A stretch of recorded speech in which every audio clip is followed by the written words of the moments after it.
Stop scrolling. This Christmas love story will break your heart, rebuild it, and make you believe in miracles again. Before we begin, hit subscribe because stories like this, raw, emotional, and unforgettable, are coming every single day.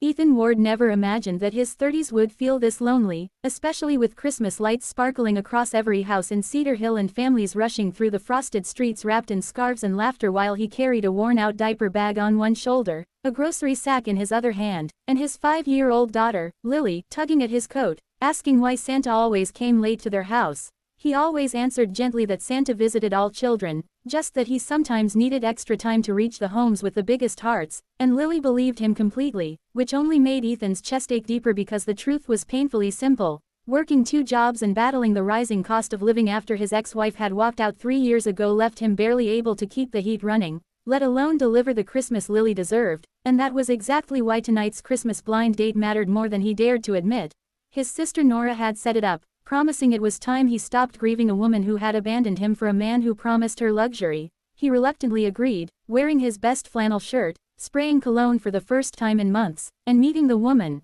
Jessica, at Maple Street Cafe, a warm wooden place filled with carols, gingerbread smells, and couples holding hands. At first she smiled politely, but the moment Ethan mentioned he was a single dad, her expression shifted like winter clouds darkening the sky, and she leaned back, saying she couldn't handle baggage, especially not a kid, and Ethan tried gently explaining that Lily wasn't baggage but the best part of his life, yet Jessica's voice turned sharp, accusing Nora of tricking her, saying she deserved a partner with freedom, that Ethan should focus on raising his child, and as she stood to leave, her chair scraping loudly across the floor, Ethan felt the humiliation burn deeper than the icy wind outside. Stepping out into the cold, he pulled his coat tighter, texting Nora that it was fine even though it wasn't, and walking through the snowy street he whispered apologies to himself for even trying, promising he would never put himself in a situation to be rejected for being a father again. But then, as he reached his old truck, brushing snow off the windshield, a soft voice behind him said, "Wait, you're Ethan, right?"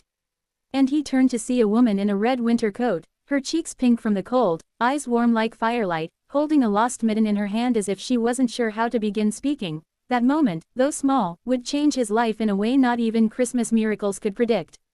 Her name was Maren Hartley, a woman with a laugh that sounded like tiny bells and courage hiding behind nervous smiles, and she explained that she had overheard part of Ethan's disastrous date because she had been sitting in the corner finishing a gift wrapping rush for her job at the local craft shop. But what she didn't say at first was that she had also seen the way Ethan carried himself, with quiet strength, tired tenderness, and a heartbreak too heavy for one person to bear, and something inside her, something wild and impulsive and aching for her own kind of miracle, pushed her forward until she blurted the most unexpected, socially inappropriate question she had ever asked in her life: "Can you be my new husband?" Which made Ethan blink, then laugh awkwardly, thinking she was joking, but her voice trembled as she explained the truth. She wasn't crazy, she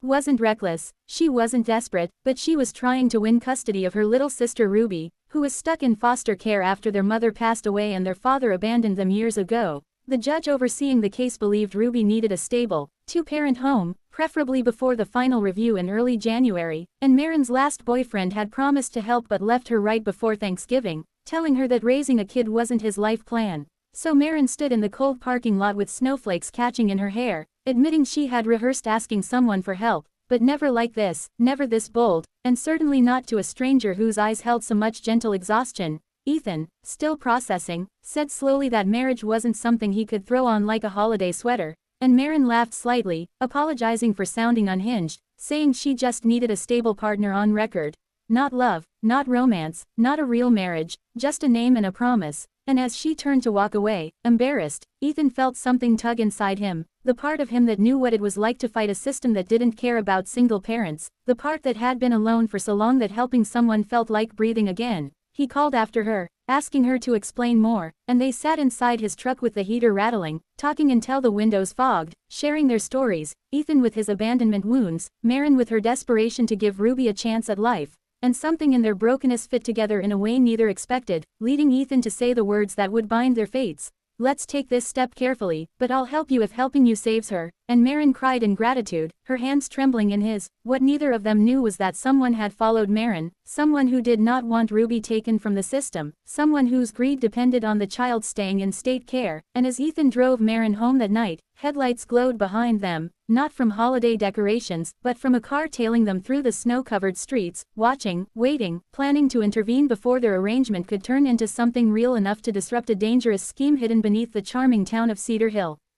Days before Christmas, Ethan and Maren worked tirelessly to build the facade of a stable partnership for the upcoming custody evaluation, decorating Maren's small apartment with handmade ornaments, taking photos with Ruby during supervised visits, attending town events as a family, and though their arrangement had begun as a practical alliance, something warmer, something real began forming in the spaces between their rehearsed smiles and late-night planning sessions. Lily adored Maren instantly, calling her the lady with the sparkly coat, and Ruby clung to Ethan during every visit, sensing his gentle father energy, and soon the four of them moved like a family without trying, sharing hot cocoa, gingerbread disasters, and quiet talks about fear and hope while snow fell softly outside. Yet, as their bond deepened, the shadow that had followed them grew darker. Maren discovered that the foster coordinator assigned to Ruby had been blocking her case intentionally because Ruby's father, though long absent, was secretly paying the coordinator to keep Ruby in the system until he could claim her inheritance tied to Maren's late mother's estate. When Maren uncovered this truth, fear gripped her, but before she could warn Ethan, Ruby went missing after a supervised visit, kidnapped by someone who left behind only a note saying,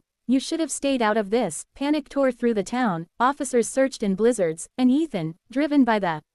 fierce protective fire that made him a father worth admiring, followed a clue Maren hadn't noticed, footprints leading to an abandoned cabin used by Ruby's father years ago. Breaking inside, Ethan found Ruby crying in a corner, her father shouting that she belonged to him because her inheritance could fix his debts, and when he lunged, Ethan shielded Ruby with everything he had until police stormed in moments later, having been called by Maren after she traced Ethan's truck GPS. Christmas Eve arrived with Ruby safe, her father arrested, and the corrupt coordinator exposed publicly. During the final custody hearing, the judge praised Ethan's bravery and Maren's unwavering devotion, approving full custody for Maren and allowing Ethan's involvement as a stable partner. Afterward, standing outside the courthouse steps with snowflakes drifting like blessings around them, Maren turned to Ethan and said softly that her first proposal had been impulsive and desperate, but what she felt now was different, real, steady, and hers. And Ethan, holding both girls close, whispered that he didn't need a Christmas miracle anymore because the miracle was already standing in front of him. Then Maren smiled with tears glittering and repeated, this time with full sincerity, "Ethan Ward, will you be my husband, not for the court, not for appearances, but for us?" And Ethan, finally believing he deserved love again, answered yes as the bells from the nearby church chimed, and for the first time in many winters, Christmas felt warm, whole, and filled with the kind of magic that lasts.